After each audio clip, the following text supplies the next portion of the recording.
সেই বাড়ির আশেপাশে ছিল অনেক ফলের গাছ, কিন্তু জঙ্গলের কারো সাধ্য ছিল না ওই দুই তরমুজ ঘরে প্রবেশ করার আর কোনো ফল গাছে হাত দেওয়ার। সবাই ধারণা করে নিয়েছিল যে ওই দুই বাড়ি নাকি আত্মাদের আতুর ঘর। হঠাৎ এক রাতে বান্টি নামের এক পাখি তার কাজ ছেড়ে দুই তরমুজ বাড়ির পাশ দিয়ে হেঁটে আসছিল। আজ তো বাড়ি ফিরতে ফিরতে বেশ রাত হয়ে গেল, তার উপর আবার এই ভুতুড়ে রাস্তা দিয়ে যাচ্ছি, আর একটু সামনে এগোলেই তো ওই তরমুজ বাড়ি আমার সামনে পড়ে যাবে। হায় ঈশ্বর, এটুকু জায়গায় ভালোই ভালোই আমাকে পার করে নিয়ে যাও। ভয়ে ভয়ে বান্টি সামনের দিকে এগোতে থাকে। এদিকে রাস্তাটা অনেক গভীর হয়ে আসে, আর ঠিক তখনই চারিদিকে শো শো করে বাতাস বইতে থাকে, আকাশে বজ্রপাত হতে থাকে, কুকুর চিৎকার করে কাঁদতে থাকে। মুহূর্তের মধ্যেই যেন পুরো পরিবেশ অশান্ত হয়ে ওঠে। এসব কাণ্ড দেখে বান্টি ভয়ে থরথর করে কেঁপে ওঠে। আজ বুঝি আমার প্রাণটা এখানেই চলে যাবে। আমার আর বুঝি আমার সোনা বউটার মুখখানা দেখা হবে না। ও বউ, বউ গো, আমাকে এখান থেকে নিয়ে যাও। দূর চাই, আমি আমার বউকে কেন ডাকছি? ও তো জানেই না যে আমি কোথায় আছি। বান্টি, সাহস কর বান্টি, আর সামনে এগিয়ে যা। নিজের সাথে কথা বলে বান্টি সামনে তাকায়, আর ঠিক তখনই বান্টি যা দেখতে পায় তার জন্য সে মোটেও প্রস্তুত ছিল না। পাশাপাশি দুই তরমুজ বাড়ি আর এক পেতনি তার সামনে থাকা একটা লাশকে খুবলে খুবলে খাচ্ছে। এ দেখে বান্টি তো ভীষণ ভয় পেয়ে যায়। ওরে বাবা রে, আমি আমি আমি এটা কি দেখলাম? এই বলে বান্টি মাথা ঘুরে ঠাস করে মাটিতে পড়ে যায়, আর তখনই সে তার জ্ঞান হারায়। এরপর দেখতে দেখতে সকাল হয়ে আসে। সূর্যের আলো বান্টির মুখে পড়তেই ওর জ্ঞান ফিরে আসে। আমি কোথায়? ধুর, আমি তো জঙ্গলে, আর তরমুজ বাড়ি তো এখন ঠিকঠাকই আছে। তাহলে রাতে কি হয়েছিল? এসব ভেবে বান্টি আর এক মুহূর্ত অপেক্ষা না করে সেখান থেকে তার বাড়ি ফিরে আসে, আর সবাইকে সেই ঘটনা খুলে বলে। সব শুনে কালু বলে ওঠে, ওরে বান্টি, তুইও দুই তরমুজ বাড়ির আসল রূপ দেখেছিস? আমি তো ভেবেছিলাম আমি একাই দেখেছি। তুই আবার কি দেখেছিস কালু? দুই তরমুজ বাড়ির পাশ দিয়ে যে নদীটা বয়ে যাচ্ছে, পরশু রাতে আমি একটা নৌকা আর জাল নিয়ে ওই নদীতে মাছ ধরতে গিয়েছিলাম। রাত যখন ঠিক গভীর, দুই তরমুজ বাড়ি থেকে তখনই হাসি কান্নার আওয়াজ ভেসে আসতে থাকে। শোন তাহলে সেদিনের ঘটনা। কে কে ওখানে? কেউ হবে হাসি কান্নার খেলা খেলছো? সামনে এসে বলছি। এ কি, আওয়াজ থেমে গেল কেন? ঠিক তখনই দুই তরমুজ বাড়ির পাশের ফলের গাছগুলো খুব জোরে জোরে দুলতে থাকে। আকাশে বজ্রপাত হতে থাকে, শেয়ালেরা জোরে জোরে ডাকতে থাকে। ভয়ে ক্রমশ আমার হাত পা অবশ হয়ে আসতে থাকে। আর ঠিক তখনই দুই তরমুজ বাড়ি থেকে একটা প্রেতাত্মা আর একটা পেতনি বেরিয়ে আসে, আর একা একাই বলতে থাকে, প্রকট হ, আমাদের খাবারগুলো প্রকট হ, আমরা যে কতকাল থেকে খাই না। সেই দিন পেতনি ওই কথা বলার সাথে সাথে ঠিক তখনই একটা লাশ এসে প্রকট হয়, আর সেই পেতনি আর প্রেতাত্মা প্রকট হওয়া লাশটাকে খুবলে খুবলে খেতে থাকে, আর বিকট আওয়াজে হাসি দিতে থাকে। তাদের দুজনের হাসির আওয়াজে নদীর জল উতাল পাতাল করতে থাকে, আর আমি ভয়ে নৌকোর ভেতর অজ্ঞান হয়ে পড়ে যাই। এরপর যখন সকাল হয় তখন আমার জ্ঞান ফিরে আসে, আর তখনই আমি সবকিছু আবার সেই আগের মতোই শান্ত দেখতে পাই। কি বলছিস এসব? কি ভয়ঙ্কর ঘটনা ঘটেছিল তোর সাথে? আচ্ছা, এভাবে চলতে থাকলে তো আমাদের যে কোনো সময় যে কোনো বিপদের মুখে পড়তে হবে। আমাদের বরং আজই মোড়ল মশাইকে সব ঘটনা জানানো উচিত। এরপর জঙ্গলের সবাই মিলে মোড়লের কাছে যায়, আর মোড়লকে সব ঘটনা খুলে বলে। সব শুনে মোড়ল বলে, তোমাদের কথা আমার একদম বিশ্বাসই হচ্ছে না। আমি সচক্ষে সবকিছু পর্যবেক্ষণ করব, আর তারপরে আমি বিশ্বাস করব। ঠিক আছে মোড়ল মশাই, আজ রাতেই তাহলে আমরা আপনাকে ওই ভয়ঙ্কর দুই তরমুজ বাড়ির সামনে নিয়ে যাব। এরপর সবাই রাতের অপেক্ষা করতে থাকে। এরপর দেখতে দেখতে রাত হয়ে আসে, আর এদিকে মোড়ল জঙ্গলে কিছু সাহসী ছেলেকে নিয়ে দুই তরমুজ বাড়ির পাশে লুকিয়ে থাকে। এদিকে রাত যখন ঠিক গভীর, তখনই প্রকৃতি কাঁপিয়ে দুই তরমুজ বাড়ি দুটো আত্মার রূপ নেয়। একজন প্রেতনী আর একজন প্রেতাত্মা। তারা দুজন অট্টহাসিতে হাসতে থাকে। পেতনি, আমাদের তো খাবার ফুরিয়ে এসেছে, এবার তো আমাদের খাবারের যোগান দিতে হবে। আমার মনে হচ্ছে আমাদের আশেপাশে অনেক খাবার ভুরভুর করছে। প্রেতাত্মা আর পেতনির কথা শুনে মোরল ভয় পেয়ে সবাইকে নিয়ে পালিয়ে জঙ্গলে ফিরে আসে। তোমরা সবাই সত্যি কথাই বলেছো।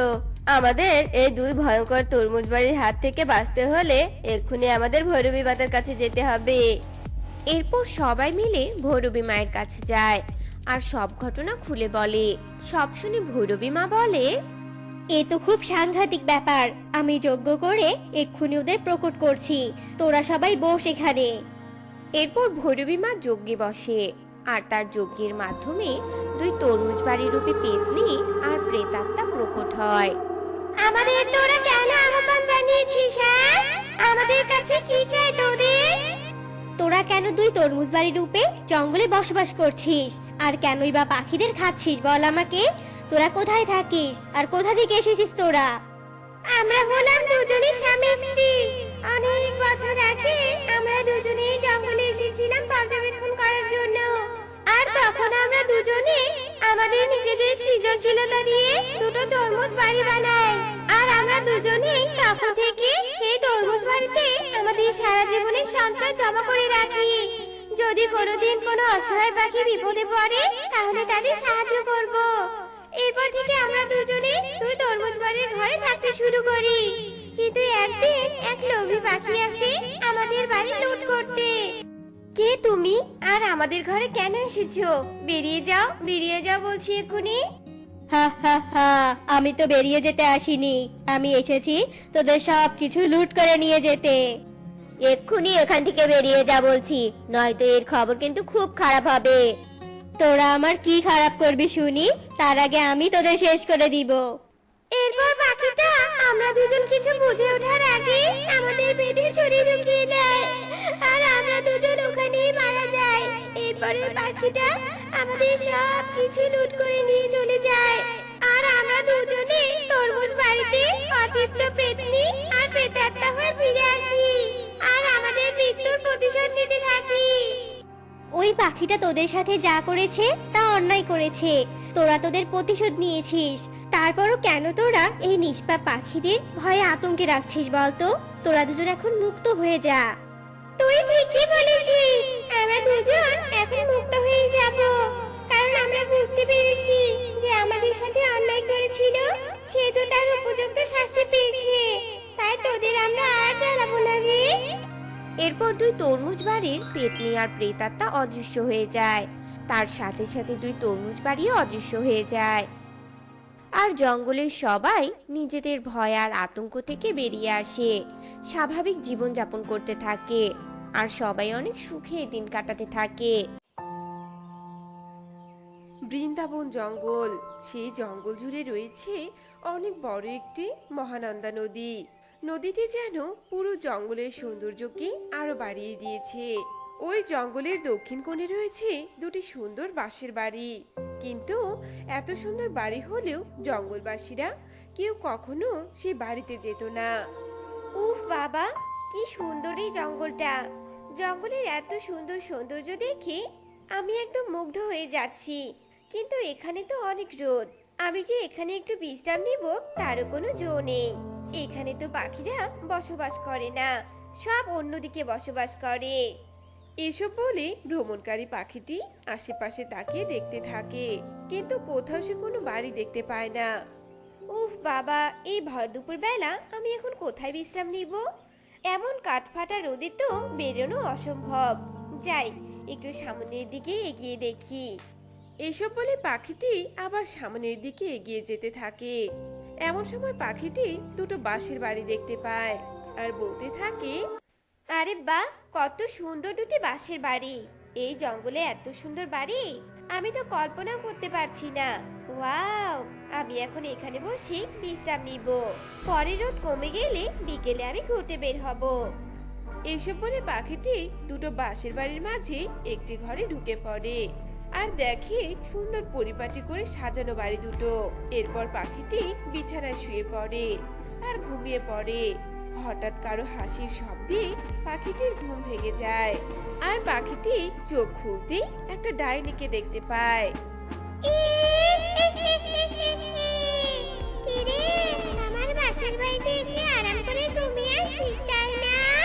কিন্তু আমি তো এবার তোকে চিরনিদ্রায় পাঠিয়ে দিব। একেবারে সারা জীবনের জন্য তুই ঘুমিয়ে যাবি রে। এই কে তুমি? আমাকে মেরো না, দয়া করো। আমি এখানে ঘুরতে এসেছি আর ক্লান্ত হয়েছিলাম বলে বিশ্রাম নিতে এসেছি। আমি তো তোমার কোনো ক্ষতি করিনি, আমাকে মেরো না। পাখিটি এভাবে চিৎকার করলেও টুনির আত্মা কোনো কথাই শোনে না। টুনির আত্মা পাখিটিকে মেরে ফেলে আর পাখিটির মাংস খেয়ে হাড়গুলো বাহিরে ফেলে অদৃশ্য হয়ে যায়। এভাবেই দিন কাটতে থাকে। আসলে ওই বাড়ি দুটো ছিল অভিশপ্ত বাড়ি। পুরো জঙ্গলবাসী বাড়ি দুটো অভিশপ্ত বাড়ি নামে চিনতো, কিন্তু এই দুটো বাঁশের বাড়ির নামে কোনো রহস্য জানতো না। এ কি, এখানে এত হাড়গোড় পড়ে আছে কেন? তার মানে ও এসেছিল প্রতিশোধের আগুনে এসে আবার কাউকে মেরে ফেলেছে। এসেছিল। এই তো পাখির হাড় পড়ে আছে। এসব বলে বৃদ্ধা পাখিটি দু ফোঁটা চোখের জল ফেলে চলে যায়। একদিন ওই জঙ্গলের মিষ্টি ট্রি খড়ি কুড়াতে কুড়াতে দুটো বাঁশের বাড়ির একদম কাছে চলে আসে। এ কি, আমি কোথায় চলে এলাম? পালা মিষ্টি পালা। তুই কি না দুই অভিশপ্ত বাঁশের বাড়ির কাছে চলে এসেছিস? একবার যদি খালি ওই অভিশপ্ত বাঁশের বাড়ির কাছে যাস, তাহলে তো প্রাণ নিয়ে ফিরে আসতে পারবি না। যাস না ওখানে, যাস না। সবাই তো বলে যে একবার ওখানে যায় সে আর ফিরে আসে না। এসব বলে মিষ্টিটি ভয়ে সেখান থেকে পালিয়ে যায়। এভাবেই যে ওই অভিশপ্ত দুটি বাড়ি সম্পর্কে জানতো সেই আর কখনোই সেখানে আসতো না। এভাবেই আরো দিন কাটতে থাকে। একদিন এক সুখী পায়রা তার স্বামী আর মেয়ে পারুলকে নিয়ে ওই জঙ্গলে ঘুরতে আসে। মা, ও মা, সেই কখন থেকে হাঁটছি, কিন্তু এখনো কোনো রিসোর্ট বা হোটেল কিছুই খুঁজে পেলাম না। তাহলে এখন আমরা কোথায় যাব বলো তো মা? ঘুরতে এসে দেখি নাজেহাল অবস্থা হয়েছে। এই তো দাঁড়া আর একটু, ওদিকে নদীর ধারে যাই। নদীর ধারে নিশ্চয়ই কোনো রিসোর্ট পাবো আমরা। এখন আর কথা বলিস না তো, চল। গিন্নি, তোমাকে কতবার বলেছি এসব গ্রামের রিসোর্ট হয় না, কিন্তু তুমি আমার কোনো কথাই শুনলে না। এবার দেখো, আমাদের আবার শহরে ফিরে যেতে হবে। তা না হলে আমার নাম পাল্টে রেখো, কেমন? উফ বান্টি, তুমি একদম বেশি কথা বলো না তো। এত সুন্দর জঙ্গল ঘুরতে এসেছি কি ফিরে যেতে নাকি শুনি? চলো তো, চলো আমার সাথে চলো। এসব বলে ওরা সামনের দিকে এগিয়ে যেতে থাকে। এমন সময় সুখী পায়রা সুন্দর দুই বাঁশের বাড়ি দেখতে পায়। আরে বান্টি, এই দেখো কত সুন্দর দুটি বাঁশের বাড়ি, কিন্তু আশেপাশে তো কাউকে দেখতে পাচ্ছি না। এই দুই বাঁশের বাড়ির মালিক কে? জানি না গিন্নি, তবে চলো আমরা এখান থেকে চলে যাই। দেখছো না কেমন হাড় পড়ে আছে? আমার তো ভুতুরে ভুতুরে মনে হচ্ছে। আরে বোকা, আমার মনে হয় কোনো রিসোর্ট এটা। দেখছো না বাঁশের তৈরি, আর এই হাড়গুলো হয়তো মাংসের হাড়। কেউ খেয়ে ফেলে গেছে, তাই না? চলো তো চলো, আগে বিশ্রাম নেই। এসব বলে সুখী পায়রা তার স্বামী আর মেয়েকে নিয়ে দুই বাঁশের বাড়ির ভেতরে ঢোকে। আর সঙ্গে সঙ্গে বাঁশের বাড়ির দরজা একা একাই বন্ধ হয়ে যায়। এতে ওরা ভীষণ ভয় পেয়ে যায়। এমন সময় টুনির আত্মা সেখানে চলে আসে। আমি চলে এসেছি তোদের খেতে। আহা, আজ তিনটা শিকার আমি একসাথে পেয়েছি। আমার তো আজ আনন্দের দিন, কি যে মজা লাগছে আমার। কে তুমি? আমাদের কোনো ক্ষতি করো না, আমরা তো তোমার কোনো অন্যায় করিনি। আমাদের তাহলে কেন আটকে রেখেছো? ছেড়ে দাও বলছি। ছেড়ে দিব? তোদের আমি ছেড়ে দিব? কখনোই না। কেউ কখনো শিকার হাতে পেয়ে ছেড়ে দেয় নাকি বলতো? আচ্ছা, তাহলে আমার মেয়েটাকে ছেড়ে দাও তুমি। আমার এই ছোট্ট মেয়েটা তো কোনো ক্ষতি করেনি, দোহাই লাগে তোমার, আমার মেয়েটাকে ছেড়ে দাও। সুখী পায়রা এত করে কান্নাকাটি করার পরেও টুনির আত্মা কোনো কথাই শুনতে চায় না। টুনির আত্মা ওদের ছিঁড়ে ছিঁড়ে খেয়ে ফেলে আর ওদের তিনজনের হাড়গুলো বাহিরে ফেলে দেয়। দূর থেকে বৃদ্ধ পাখিটি এসব দেখতে থাকে আর সবকিছু কেমন জানি রহস্যে ঘেরা। একদিন এক টোনা আসে ওই জঙ্গলে। এমন সময় টোনার সাথে মিষ্টি টিয়ের দেখা হয় আর মিষ্টি টিয়ে টোনাকে বলতে থাকে, আরে দাদা, আপনি এভাবে কোথায় যাচ্ছেন শুনি? ভুলেও ওই দুই বাঁশের বাড়ির কাছে যাবেন না, কারণ ওই দুই বাঁশের বাড়ি অভিশপ্ত। আপনার ক্ষতি হতে পারে দাদা। আরে কি যা তা বলছেন? আমি এমন ভূতপ্রেত বিশ্বাস করি না, আমাকে যেতে দিন তো। এরপর টোনা সেই দুই বাঁশের ঘরের কাছে যায় আর গিয়ে দেখে যে সেখানে অনেক হাড়গোড় পড়ে আছে। আর বৃদ্ধা পাখিটি চলে যাও এখান থেকে। যদি মরতে না চাও তাহলে এক্ষুনি চলে যাও। আরে আপনি কে আর আমাকে চলে যেতে বলছেন কেন? আর আমার যদি ক্ষতি হয় তাহলে আপনি এখনো জীবিত আছেন কেন? কি জানেন আপনি? আমাকে বলুন সবটা। কি রহস্যে ঘেরা বলুন। আমি কিচ্ছু জানি না, আমি কিচ্ছু জানি না। এমন সময় টুনির আত্মা চলে আসে আর টোনাকে খেতে চায়। দাঁড়ান, কে আপনি? এভাবে পাখিদের খেয়ে ফেলছেন কেন বলুন আমাকে। সাধারণ পাখিরা তো কোনো দোষ করেনি, তাহলে কেন কেন খেয়ে ফেলছেন? আমাকে দয়া করে বলুন, আমি আপনাকে সাহায্য করব। আমি আপনাকে কথা দিচ্ছি। শুনবি? তবে শোন, অনেক বছর আগের কথা। আমি জীবিকা নির্বাহ করার জন্য এই দুই বাঁশের বাড়ি নির্মাণ করি। বনের সৌন্দর্যে পাগল হয়ে যেসব পাখিরা এখানে ঘুরতে আসতো, তারা এই বাঁশের বাড়িতে থাকতো। বেশ ভালো রোজগার হতো আমার। কিন্তু একদিন রাতে এক দুষ্টু কালো কাক আমার বাড়িতে আসে। টুনি, এই টুনি, তোর কাছে যা টাকা পয়সা আছে আমাকে দিয়ে দে বলছি। কি রে, আমি চাইছি, তুই শুনতে পাচ্ছিস না? কালু দাদা, তুমি কিনা শেষে ডাকাতি করতে এসেছো আমার বাড়িতে? আমি বনে সবাইকে বলে দিব। আর আমার এত কষ্টের রোজগারের টাকা আমি তোমাকে কেন দিব শুনি? বারে, দিবি না তাই না? আবার সবাইকে বলে দিবি বলছিস? বেঁচে থাকলে তো বলবি। এরপর শয়তান কালো কাক আমাকে ওখানেই মেরে ফেলে আর আমার টাকা পয়সাগুলো নিয়ে পালিয়ে যায়। এরপর থেকে আমি আত্মা হয়ে ঘুরে ঘুরে বেড়াচ্ছি আর প্রতিশোধ নিচ্ছি। কালুকেও আমি মেরেছি। আর এই বৃদ্ধাকে দেখছেন, ইনি আমার অসহায় মা। সবটা বুঝতে পারছি। সত্যি অনেক অন্যায় হয়ে গেছে। কিন্তু টুনি, আপনি তো কালুকে মেরে প্রতিশোধ নিয়েছেন, তাহলে বাকি পাখিরা কি অন্যায় করেছে? ওরা তো ভালো। আর আপনি যদি পাখিদের না মারেন তাহলে পাখিরা তো এখানে ঘুরতে আসবে। আর আপনার বৃদ্ধ মা আপনার মতো দুই বাঁশের বাড়ির ভাড়া দিয়ে ভালোভাবেই দিন কাটাতে পারবে। আমি কথা দিচ্ছি, আমি সবটা সাহায্য করব। সত্যি তো? আমি এমনটা তো আগে ভাবিনি। আচ্ছা, আপনি যেহেতু কথা দিয়েছেন, তাহলে আমি চলে যাচ্ছি। বিদায় মা, বিদায়। এরপর টুনির আত্মা চলে যায় আর টোনা সবাইকে সবটা খুলে বলে। এরপর থেকে আর কেউই দুই বাঁশের বাড়িতে প্রাণ হারায়নি। শহর থেকে পাখিরা ঘুরতে এলে দুই বাঁশের বাড়ি দুটোই ভাড়া নিত। বৃন্দাবন জঙ্গলে এক টুনি পাখি তার স্বামী টোনার সাথে বসবাস করত। টোনা টুনির বিয়ে হয়েছে 1 বছর হলো। টোনা টুনিকে অনেক ভালোবাসতো, তাই টোনা টুনির সবগুলো আবদার সব সময় পূরণ করত। একদিন, শোনো টোনা, আমি তোমার কোনো কথাই শুনতে চাই না। আমি এখন মাছ খাবো, এটাই বড় কথা। তুমি এখন আমাকে নদী থেকে মাছ তুলে এনে দিবে, ব্যাস। কি বলছো কি টুনি? আমি এখন কাজে না গিয়ে তোমার জন্য মাছ তুলে নিয়ে আসবো? তাহলে আজ কাজে কে যাবে শুনি? তাছাড়া নদীতে নামলে তো আমি একেবারে ভিজে যাব বলো। শোনো টোনা, আমি তোমার কোনো বাহানাই শুনতে চাই না। আমাকে এখন মাছ তুলে দিয়ে তুমি কাজে যাবে, ব্যাস।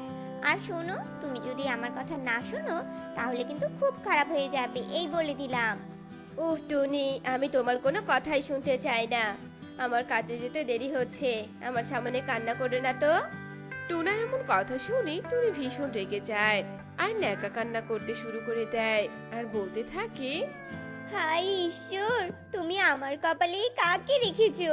ও বাবা, তুমি আমাকে কার সাথে বিয়ে দিলে? আমাকে তো মাছ কিনে খাওয়াতেই পারে না, উল্টো নদী থেকে একটু মাছ ধরে আনতে বলেছি, সেটাও নাকি পারবে না। হাই হাই হাই রে। উফ টুনি চুপ, আর কাঁদতে হবে না, আমি যাচ্ছি মাছ ধরতে। আর শোনো, তোমাকে এত মাছ খেতে কে বলেছে শুনি? তুমি কি মাছ ছাড়া আর কোনো কিছু খেতে পারো না? আমারই ভুল, তোমার এমন মাছ খেকো স্বভাবকে সায় দিচ্ছি আমি। সারাক্ষণ শুধু মাছ চাই, মাছ চাই। এসব বলে টোনা রাগ করে জাল নিয়ে নদীতে যায় মাছ ধরতে। আর বেশ কিছুক্ষণ পর মাছ ধরে নিয়ে এসে টুনিকে দেয়। এরপর টোনা আবার কাজে চলে যায়। এদিকে টুনি মাছ ভেজে মনের সুখে খেতে শুরু করে। এভাবেই দিন কাটতে থাকে। আসলে টুনি মাছ খেতে ভীষণ ভালোবাসতো, তাই জঙ্গলের সবাই টুনিকে মাছ খেকো টুনি নামে চিনতো। টোনা টুনিকে অনেক বারণ করতো, কিন্তু টুনি কারো কোনো কথাই শুনতো না। সকাল দুপুর বিকেল এই 3 বেলায় যেন তার মাছ চাই চাই। এভাবে আরো দিন কাটছিল। একদিন টুনি আবার টোনাকে মাছ ধরে আনতে বলে, কিন্তু টোনা মাছ ধরে না এনে কাজে চলে যায়। এই টোনাকে কত করে বললাম মাছ ধরে নিয়ে আসতে, কিন্তু আমার কোনো কথাই শুনলো না। এদিকে আমার ঘরে রাখা সবগুলো মাছ শেষ হয়ে গেছে। কি করি? হ্যাঁ, পেয়েছি বুদ্ধি। আজ আমি নিজেই মাছ ধরতে যাব। আসলে টুনি কোনো সাঁতার জানতো না, তবুও টুনি আর কিছু না ভেবে জাল নিয়ে নদীতে যায় মাছ ধরতে। আর হঠাৎ করে টুনি নদীর জলে ধপাস করে পড়ে যায়। বাঁচাও, বাঁচাও, আমাকে কেউ বাঁচাও। কে কোথায় আছো? আমাকে বাঁচাও, আমি যে নদীতে ডুবে যাচ্ছি। ও মা গো, কে কোথায় আছো? এভাবেই টুনি অনেক কাঁদতে থাকে আর নদীর জলে হাবুডুবু খেতে থাকে। এমন সময় কাকলি কাক সেদিক দিয়ে যাচ্ছিল। কাকলি টুনিকে এভাবে হাবুডুবু করতে দেখে তাড়াতাড়ি করে সেখানে আসে আর টুনিকে নদীর জল থেকে উদ্ধার করে ডাঙায় নিয়ে আসে।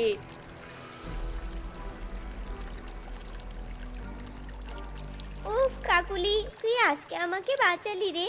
আজ তুই না আসলে আমি এই জলে ডুবেই মরে যেতাম রে। তুই আমার জীবন বাঁচালি আজ।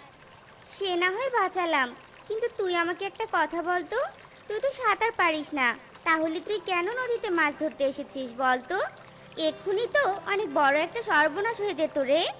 কি করব বল, ঘরে কোনো মাছ ছিল না, তাই তো নদীতে এসেছিলাম মাছ ধরতে। বুঝতে পেরেছি, তুই তো হলি মাছ খেকো টুনি। তবে শোন, এখনো সময় আছে, মাছ খাওয়া কমিয়ে নে, বুঝেছিস?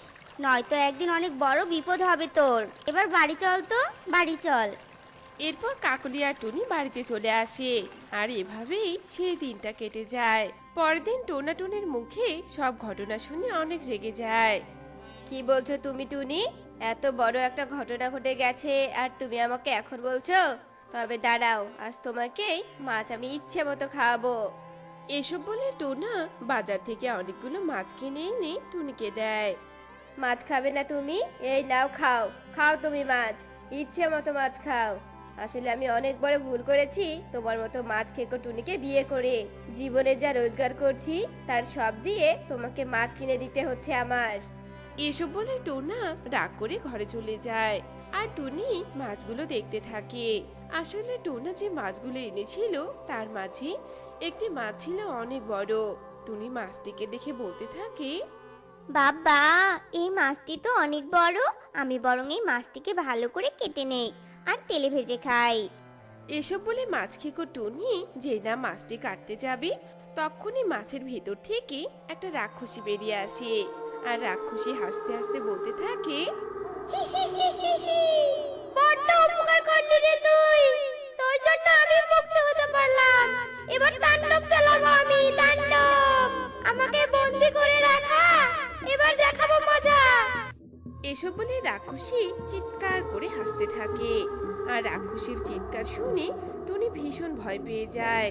এরপর রাক্ষসী টুনির জন্য আনা মাছগুলো সব খেয়ে ফেলে। যা, তোকে আজ খেলাম না আমি, কারণ তোর জন্য আমি মুক্তি পেয়েছি মাছের পেট থেকে।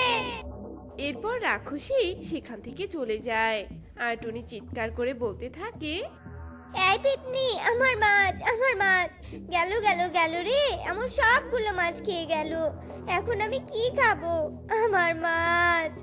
মাছ খেকো টুনি এভাবেই চিৎকার করতে থাকে। রাক্ষসী যে তাণ্ডব চালাবে এদিকে টুনির কোনো খেয়ালই ছিল না। টুনি পড়ে থাকে ওর মাছ নিয়ে। এভাবেই কিছুক্ষণ কেটে যায়।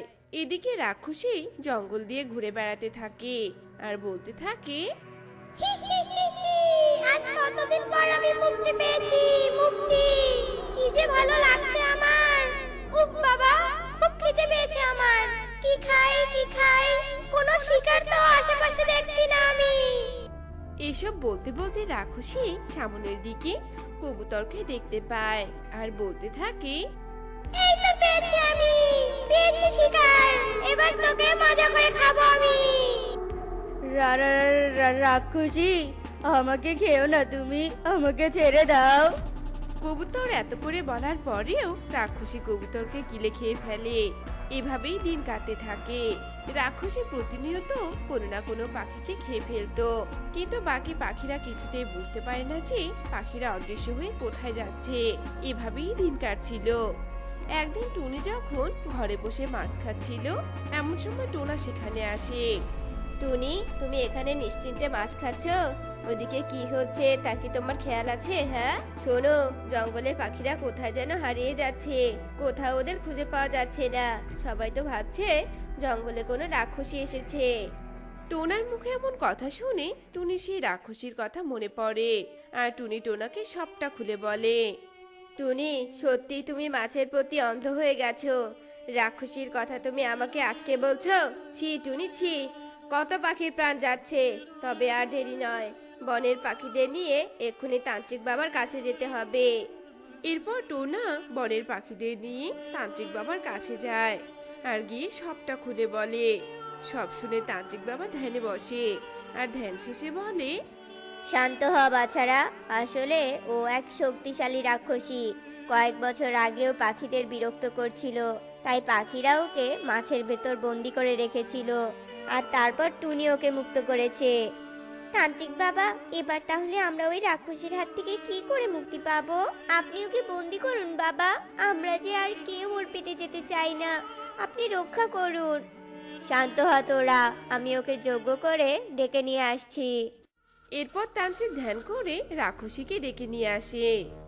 এই শয়তান তান্ত্রিক, কেন আমাকে ডেকেছিস? বল, কেন আমার ঘুম ভাঙালি তুই? তোকে বন্দি করতে। এসব বলে তান্ত্রিক জাদু করে রাক্ষসীকে বন্দি করে আর ভস্ম করে দেয়। এরপর পাখিরা নিশ্চিন্ত মনে বাড়িতে চলে যায় আর টুনিও নিজের ভুল বুঝতে পারে। টুনি মাছ খাওয়া এরপর থেকে অনেক কমিয়ে দেয়